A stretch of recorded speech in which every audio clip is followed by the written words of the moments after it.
সর্বোচ্চ ভয় দেখাবে মরার ভয়। আরে মুসলমান তো এটার জন্য ছটফট করতে থাকে, শাহাদাতের মৃত্যুর চাইতে মধুর বিষয় কি হতে পারে? যে আয়াত আমি খুতবায় পড়েছি, রব তো এটাই জানিয়েছেন, মিনাল মুমিনিনা রিজাল, মুমিনদের মধ্যে কিছু মানুষ এমন রয়েছে সাদাকু মা আহাদুল্লাহ আলাইহি, যারা আল্লাহকে দেওয়া অঙ্গীকার পূরণ করেছে। কি অঙ্গীকার?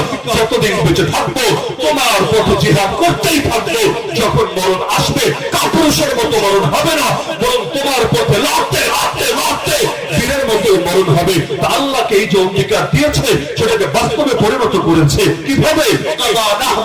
আরে শাহাদাত বরণ করে নিয়েছে। তো যারা শহীদ হয় নাই শহীদ বাড়িয়ার জমিনে এখনো যারা জিন্দা আছে, দীর্ঘদিন চলে গেলেও মিনহুম মান ইয়ান্তাজির ওয়া মা বাদদালু তাবদীলা, তারা অপেক্ষায় আছে, নিয়ত পরিবর্তন করে নাই, হিম্মত পরিবর্তন করে নাই, তারা অপেক্ষায় আছে। আল্লাহ তুমি কখন ডাক দিবা, তোমার ডাক দিতে দেরি হবে, আমার লাভবাহিক দেরি হবে না। وقال تعالى لقد كان لكم في رسول الله أسوة حسنة لمن كان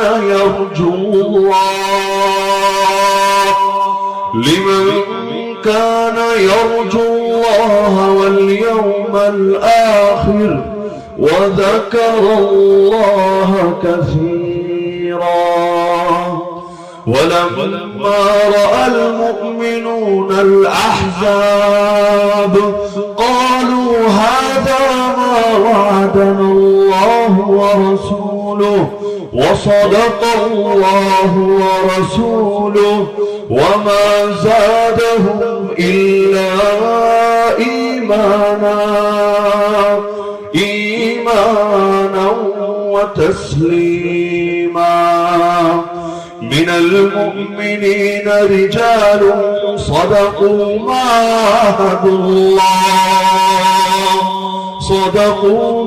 عاهدوا الله عليه فمنهم من قضى نحبه ومنهم من ينتظر وما بدلوا تبديلا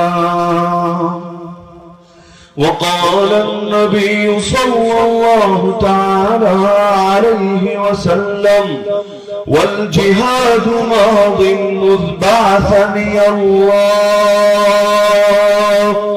إلى أن يقاتل آخر أمتي المسيح الدجال وقال أصحاب محمد رضي الله عنهم نحن الذين بايعوا محمدا على الجهاد ما بقينا أبدا آمنت بالله صدق الله العلي العظيم وبلغنا رسوله النبي الكريم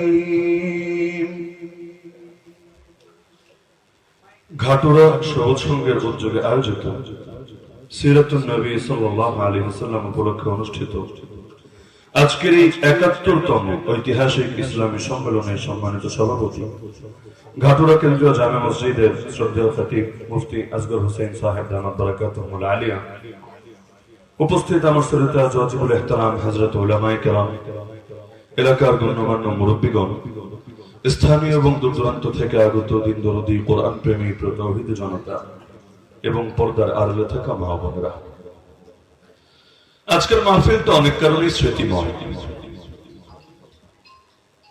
আমার যতটুকু মনে পড়ে শহীদ বাড়িয়ার জমিনে আমার প্রথম মাহফিল শুরু হয়েছিল এই ঘাটুরার মাহফিল থেকে। এখন থেকে আরো বেশ কয়েক বছর আগে কারাগারে যাওয়ার আগে ওই সময় এই মাহফিলের যিনি প্রধান মেহমান ছিলেন, আজকেও তিনি প্রধান মেহমান, সাইফুল হিন্দের নামে যার নাম, হযরতুল আল্লাহ হযরত মাওলানা মুফতি মাহমুদ হাসান গনবী, আল্লাহ তাআলা হযরতকে নেক হায়াত দান করুন। মাঝখানে লম্বা একটা সময় পেরিয়ে গিয়েছে, এর মধ্যে আমার বেশ কয়েকবার আসা হলেও আল্লাহর বান্দা দীর্ঘকাল পর্যন্ত শেখ হাসিনার মেহমানখানায় থাকার কারণে আলেমদের জন্য তৈরি মেহমানখানা এক একজনের জন্য এক এক রকম মেহমানখানা বানায়। যদি ফ্রান্সের প্রেসিডেন্ট আসে ইমানুয়েল মাখো, ওয়াফি রিওয়ায়াতিন উখরা ইমানুয়েল ম্যাক্রো, এদের জন্য এক ধরনের বিশেষ মেহমানখানা থাকে। মেহমানখানায় থেকে খুশি হয়ে যাওয়ার সময় ফ্লাইং কিস দিয়েও যায় লক্ষ্য জনতার সামনে।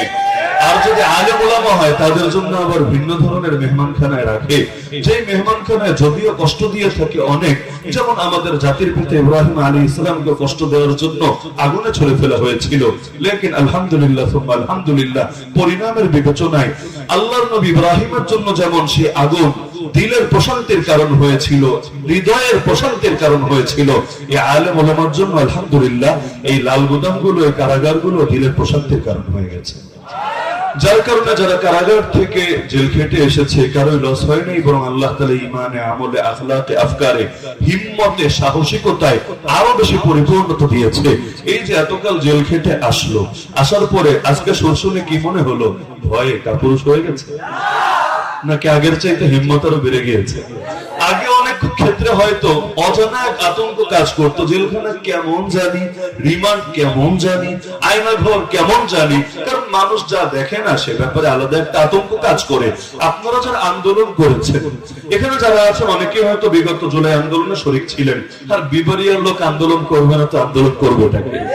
ওই সময় শহীদ বাড়িয়া যারা আন্দোলনে নেমেছেন, একটা কথার সাথে আমি আশা করি আর কেউ একমত হোক বা না হোক আপনারা হবেনই হবেন, সেটা হলো আন্দোলনে নামার আগে, যে কোনো আন্দোলন হোক, যে কোনো আন্দোলন হোক, নামার আগে ভেতরে এক ধরনের অজানা আতঙ্ক কাজ করে, কি না কি জানি হবে, কেমন না কেমন পরিস্থিতি সামনে আসবে।